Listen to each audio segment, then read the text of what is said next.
So through my life, I've been in production, I've been in theater, as an artistic director, a choreographer. I've been a musician. I've played the piano at the Kenya National Music Festival and won first place.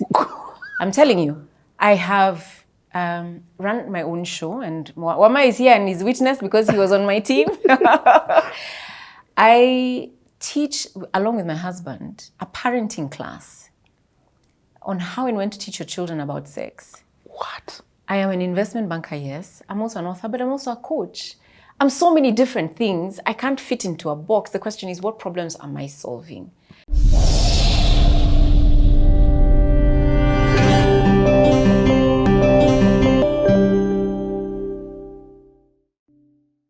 That's so interesting. So what's this thing doing for you? Like, I mean, it's so I've never spoken to somebody who that was their introduction. I mean, I don't want to call it the introduction because, of course, you have talked about the CRE that was still happening and all of these other things. But what was that like in contrast now to school? In school, were you telling guys, oh, by the way, I went to church? No, because my life was normal. See, when you're growing up, whatever it is that you're experiencing is normal.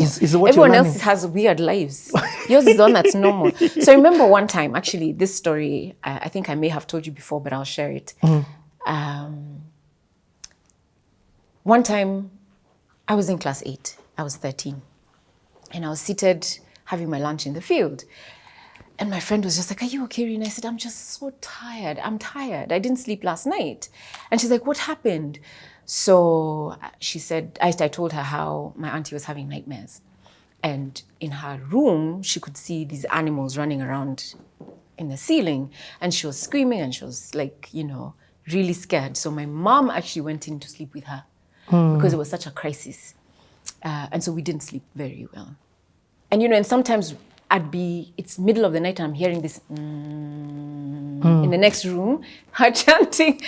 But anyway, so I didn't sleep well. So I was telling my friend, imagine, this is what has happened. She was like, oh my God, you're going to go to hell. And I'm like, I'm sorry, what? I'm going to go to hell? There's demons in your house. And I looked at her and I'm like, what are you saying? And she had real fear in her face. And so she said, you have to get saved. I'm like, you're in primary? I was in primary school. And she said, you have to get saved. I'm like, what? Yeah, you're going to go to hell. There's hell. So she said, explaining to me how there's heaven and there's hell. And the devil is in our house and there's demons in our house and we have to get them out. But it begins with you becoming saved. So I was like, I don't want to go to hell. Pray for me. So this girl in my class, she was just 1 year older, prays for me. I get born again. And then she tells me, I have to come to your house. I'm like, why? Because there's demons in your house. And I'm like, okay. So the bell rang to go back to class. It was lunchtime, right? And we didn't go back to class. We walked out of the school, walked I think it was 2 kilometers or 2.5 kilometers. I can't remember. We lived in Kile. Yeah. This is Dennis Street. Yeah. So yeah. 3 pipes. 3 pipes. We didn't use 3 pipes. Yeah, no, we didn't use 3 pipes. We used like a car.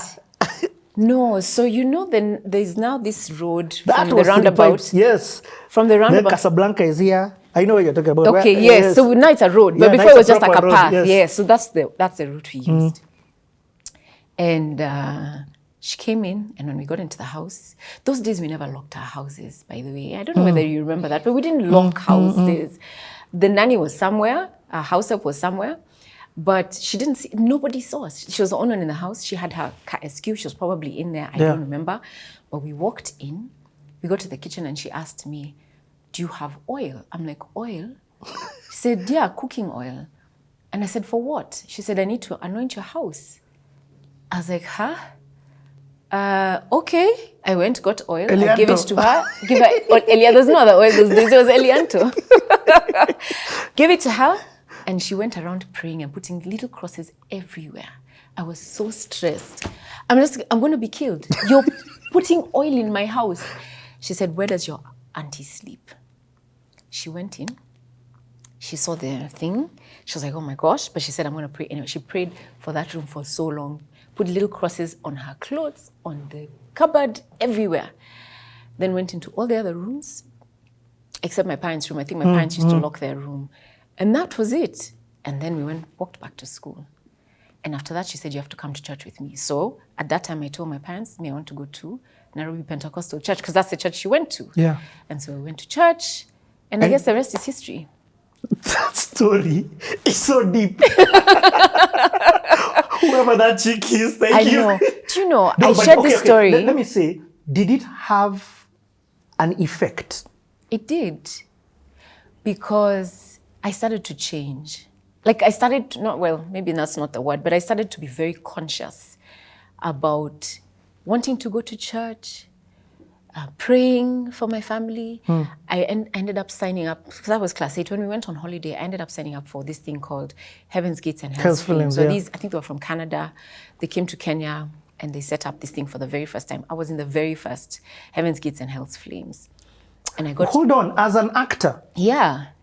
Okay, were you doing acting in school before? No, I wasn't. Whoa, okay. Yeah. So that was life transforming, even for me, just being on stage and looking at how many people's lives were being transformed by this thing. And I remember after the show was done, I told the couple that brought Heaven's Gates and Hell's Flames, and I talked to them and I said to them, could you please pray for my family, pray for my mom, pray for my dad, pray for my sister, pray for my brother. And I explained my situation. I said, we'll pray for you. Anyway, after that, we moved house when I was about 13 or 14, I can't remember. We moved to Ridgeways. And we moved to Ridgeways Baptist Church. And my brother got born again. My sister got born again. My mom got born again. My dad is still on his way. He's on the path. He's still on his way. But I'm praying for him. What an amazing story from that girl. I'm thinking about that girl and how she went out of her way to sort of try and impact your life in. Yeah.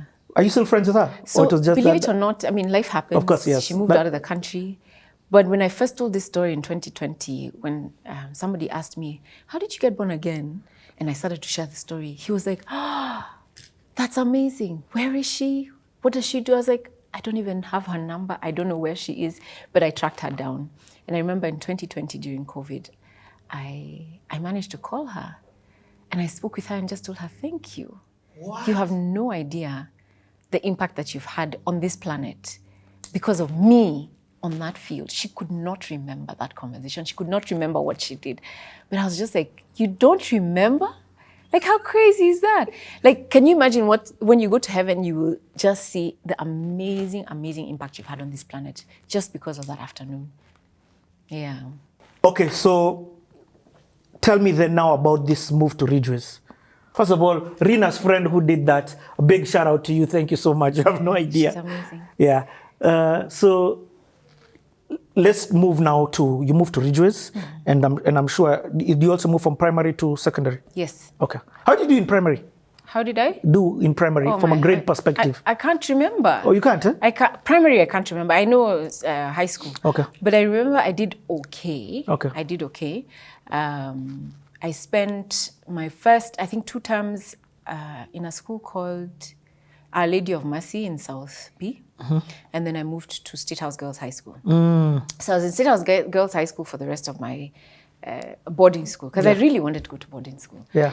You wanted to go to boarding school? I did. But I was with Shinde, and she was like Shinde of Tattoo. Yeah, she who's was also in been on State CTA. House. She was like, yeah, Rina was like classes ahead of me. Yeah, it wasn't 1 class, maybe 2 classes actually. Yeah. Okay, so anyway, you go. So now we're going to talk about 2 things: Ridgeways, because I'm sure now that's where you've been for life, or not you, but and then now we also talk about high school. Yeah. Okay. So my parents had, building a home. They built a home, which is where now we moved to. And let's say this, because I also lived in Ridgeways for a second. Yes, you did. It's not the Ridgeways that we know now. When that Ridgeways that they moved into, it was bushland. It was bush. Kabisa. It was a farm. It was bush. So we felt, we've moved far, but we were okay. Okay. So moved there, then, spent a lot of my time in school. So I'd come home and... How was school? This is now high school. Yes, high school. How was school? School was interesting. So I've no boys now. No boys, and I found that so strange. I was like, there's something wrong with this picture. There's just something a bit off, but it was nice. It was nice. I made good friends there. I also didn't like a lot of it. Have you watched Mono? By Joyce Musoke? Not yet. You need to watch it. Not yet. Shout out to Joyce in your facey. I promise I'm going to watch it. Yeah, please watch it. It's actually the cinema. Yes, it is. Yes, it's at the cinema. I'm just saying that. Yeah. Anyway, so I just said that because there's so many things I remembered and identified with when I watched Mono. But anyway, it was an interesting time. I think it's just, so, you know, I'm a teenager. I'm going through adolescence. I kind of just withdrew. There was a lot going on, girls, and they want to be in a clique, and you need to do this, and why didn't you come for break? And oh my gosh, I struggled a little bit socially while in high school. And let's also be clear, in high school, because it's boarding, you're getting different classes of people. You're getting people from different parts of the country. Yeah. So this is your first interaction with that environment? No. Primary school. I was in a public primary school. So that was not anything for me. In fact, I didn't even notice that. Okay. I didn't feel, there's a difference between, for me, that was not the issue. I think the issue with high school was cleaning toilets, the showers, cleaning which floors. I have to be in class, there's prep. There's just so many things, the bell for everything. It just took getting used to. But eventually I got used to it. Was there monolization? No, I didn't experience monolization. Okay. I've never had women or the ladies I've interviewed, the guys I've interviewed are traumatized. Yes, like but the Joram, women, yeah. DNA, it's a chapter that we have to talk about. I've not had it from women. So girls, it's different. I think it's not quite the way that the guys experience it. I mean, of course, there's, walk in a straight line, stop dragging your feet, and all these commands, and there's hierarchy, yes, but you don't find, a girl will not come and take your food. There's no physical abuse? There's no physical abuse. There's no blatant, taking of your stuff. I mean, you might lose one or two items, but I'll not hang my clothes and come back and find that they've all been taken. At least not in my school. time. Yes. Maybe today it happens. And also not in your school. And not in our school. However, there's punishments. So you'll find prefects will punish you. So you'll be punished for things that are nonsensical if somebody's got something against you. But it's just not the way the guys struggle. Okay. From a career perspective, have you thought and said, by the way, I want to be a banker? Or I want to, what did... Oh my goodness. By the time I knew what I wanted to, I was already working by the time I decided this is what I want to do. Yes. I was all over the place. Like, I didn't know what I wanted. And is that okay? At that age? Completely. Incidentally, you can be 25 and still not know what you want to do. And it's fine. I love what somebody said. Don't ask a child, what do you want to do? The question is, what do you want to be? Don't ask a child, what do you want to be? Ask them, what problem do you want to solve? Ooh, Rina. Because what are you asking? Because even for me, I am not just an investment banker. Oh my goodness, I do so many things, Richie.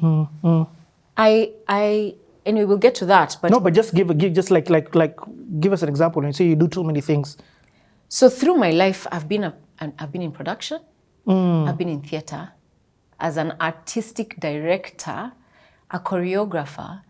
I've been a musician. I've played the piano at the Kenya National Music Festival and won first place.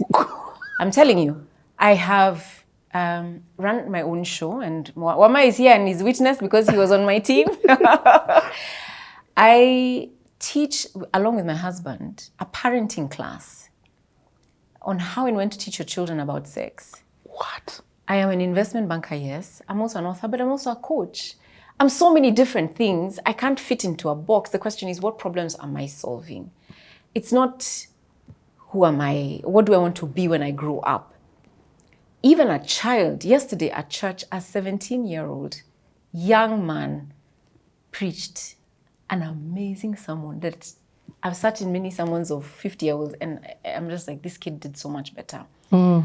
So we put so much pressure on when you grow up and it's what problem do you want to solve? You can be 13, you can be 15, you can be 50. And and still do amazing things. So I think we should stop this thing of being closed into anything. So you asked me a question and it has led me to a rabbit hole. No, run all, please. I want more rabbit holes. I don't want to just move over that, what you said. So in CTA, one of the things that I love doing is just, if you say something, I'm not in a hurry to get your story. Okay. I'm in a hurry to, I'm more passionate about dwelling in that space, cognizant that we need to continue. Yeah. The educational system that I went through and that probably even you went through and all of us in this room went through taught us it's about what you want to be. And even in that be, we were boxed to certain careers that you can be, and if you've not, you failed in life. I say this with an understanding that there are people watching this trying to figure out this be thing. So I really love that you have said, what solution are you solving right now in the space that you can be? Right. And it doesn't have to be huge. It can be, I want my environment, school to be clean. And that's what I'm passionate about in this moment. So were you thinking like that at that time? No. I mean, I think so after high school, I did IB in St. Mary's. That was 2 years. I remember when people were filling UCAS forms to go to uni. Yes. I was asking, what course are you doing? What? And this other person, because I didn't know what to fill in mine. I didn't know even where do I want to study and what do I want to do. I finished IB. I'm 18 going on 19. Actually, I was 19. I didn't know what I wanted to study. Forget being, you know. And a friend of mine said, oh, so I'd listen, medicine. I'm like, law, I don't know. And then someone said business, and I asked her why. And she said, because it doesn't matter what you do. You need to know how to run a business, whether you're a lawyer, a doctor. I was like, I like that. So I decided that's what I want to do because it gives me options. Aye, Rina. Yeah. Okay, let me track back to the story. I can't believe even as a creative, I missed out this journey, and you already hinted to it by talking about your introduction into acting. I'm so glad you entered that rabbit hole because you talked about piano. Actually, that's how first I met Mamai first. It was on a set. Yeah, I think it was Sound of Music or something. What? Sterling Quality. Mamai, I have a very good memory. Mamai is here doing backflips. He's like, he used to play the drums. I don't know if he still does. Aye. One of the best drummers I know. Yeah, fantastic drummer. Yeah. And so when did your creative, you talked about piano. Piano for me, checked in class 3, Miss Dillard, Mount Kenya Academy. Never forget it, transformed my life. For you, Rina, you went all the way until you won, I don't know, conservatoire. But that was in high school. Okay, but when did you first touch the keys? Oh my, sometime in primary school. I don't remember. But it was, piano for me was my savior during my adolescence. Oh. Because we had a music room. Unfortunately, State House Girls doesn't have a music room anymore. I went there to give a talk some time back, I think 2 years ago. And I was like, I want to see the music room because that's what saved my life. Like I just go in there with that. And just, I don't know, my problems, as I practiced and as I did my skills, my problems would just lift and go. I don't know. I lost myself in music when I was in high school. And I can't remember, but yeah, it was somewhere in primary school. But when I went to high school, I needed to have my lessons. And every Saturday morning I had a lesson, and my lesson was at YMCA. And so I'd get picked up, conservatoire. I'd get picked up out of boarding school and go for my music lesson. And of course, my mom would come with pancakes and some yummy things for me to have. So it enabled me to have a day out of boarding life, yes. Which was just so amazing. So music was my everything when I was in school.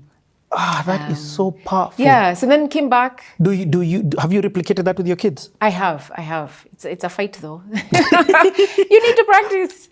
So but they play instruments. You try, at least you've introduced them to them. Yeah, so my daughter who's 13, I started her with the piano. And when she turned 11, she said, Mom, this thing is yours, eh? I am not enjoying this thing. And I'm not doing piano anymore. So I was like, you know what? You have to do a musical instrument. I don't care what it is. Just choose one.